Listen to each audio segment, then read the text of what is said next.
Assalamualaikum warahmatullahi wabarakatuh. Apa kabar sahabat Darut Taqwa? Semoga sahabat selalu dalam lindungan Allah Subhanahu wa taala, diberi kesehatan, dilapangkan rizkinya, diampuni dosa-dosanya, dan dipanjangkan umurnya. Amin. Amin ya rabbal alamin. Ramadan telah berjalan. Akankah kita menjadi orang yang beruntung atau sebaliknya di bulan berkah ini? Apakah terbiar Ramadan sampai ke hati kita atau sebaliknya? Hanya sebatas di mulut tanpa ada bekas untuk diamalkan di bulan lain setelah ditempa sebulan lamanya. Mereka yang merayakan Idul Fitri adalah yang menempa dirinya untuk betul kembali fitrah, setelah melewati serangkaian ujian dan pendidikan. Bukan seperti orang-orang merayakan Lebaran yang dengan pengahnya membuat rangkaian seremoni, padahal sehari pun dia tidak berpuasa. Inilah orang yang rugi, bahkan celaka, saat berjumpa dengan Ramadan. Dalam sebuah hadis diriwayatkan Imam Ahmad ketika Rasulullah SAW akan menaiki mimbar khutbah Jumat. Pada anak tangga pertama, beliau mengucapkan amin. Ketika naik pada anak tangga kedua, beliau juga mengucapkan amin. Begitu juga pada anak tangga ketiga, beliau mengucapkan amin. Setelah selesai sholat, para sahabat kemudian bertanya, "Wahai Rasulullah, mengapa engkau mengucapkan amin pada anak tangga pertama sampai ketiga?"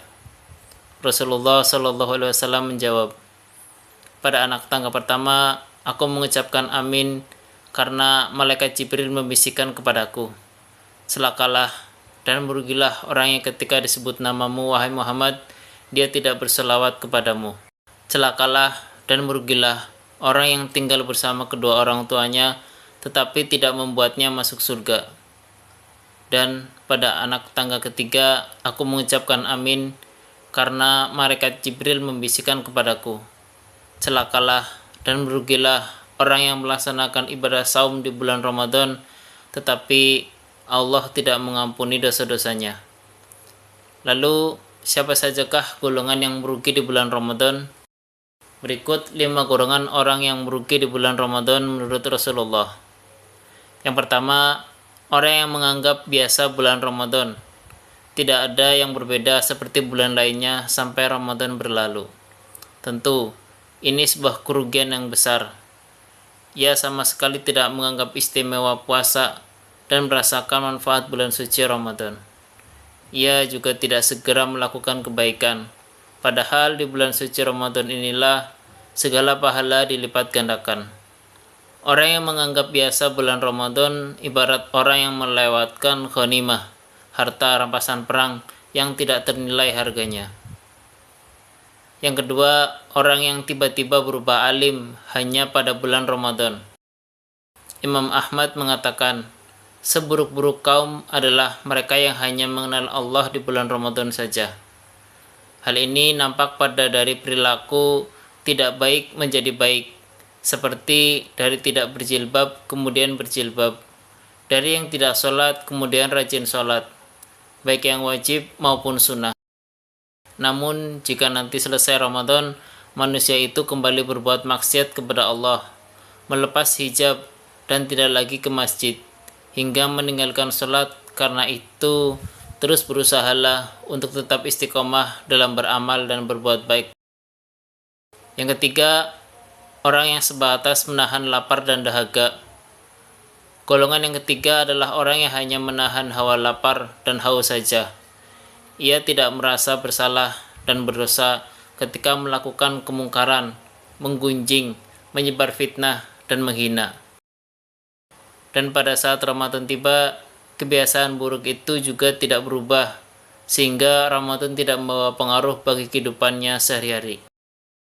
Abu Hurairah radhiyallahu anhu meriwayatkan bahwa Rasulullah SAW bersabda, "Barang siapa tidak meninggalkan perkataan dan amalan dusta, maka Allah tidak butuh dengan makanan dan minuman yang ditinggalkannya."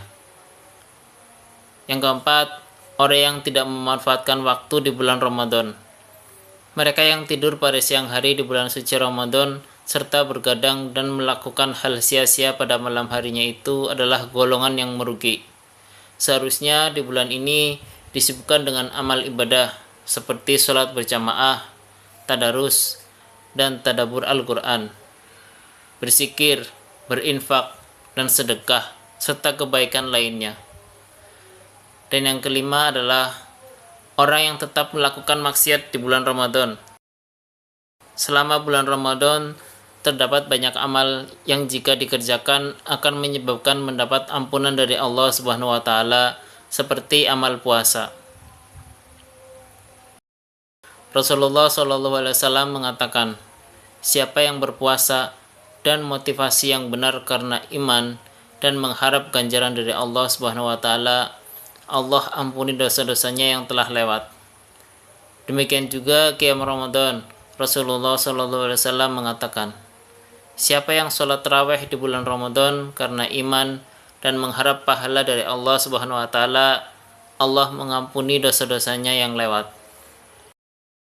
Kita masih diberi kesempatan beberapa hari lagi untuk lebih mendekatkan diri kepada Allah Subhanahu wa taala, meminta ampun kepadanya agar dosa-dosa kita diampuni dan taubat kita diterima, sehingga kita tidak termasuk golongan orang yang celaka dan merugi, yakni orang yang melaksanakan ibadah saum di bulan Ramadan tetapi Allah tidak mengampuni dosa-dosanya. Maka kesempatan ini tidak boleh kita sia-siakan. Mari kita laksanakan seluruh ibadah di bulan suci Ramadan yang tinggal beberapa hari lagi dengan sebaik-baiknya, melaksanakan saum dengan sebaik-baiknya, salat tarawih dengan seikhlas-ikhlasnya, membayar zakat, dan lain sebagainya. Semoga Ramadan tahun ini kita menjadi lebih baik lagi. Amin. Amin ya rabbal alamin. Demikianlah pembahasan 5 golongan yang merugi di bulan Ramadan.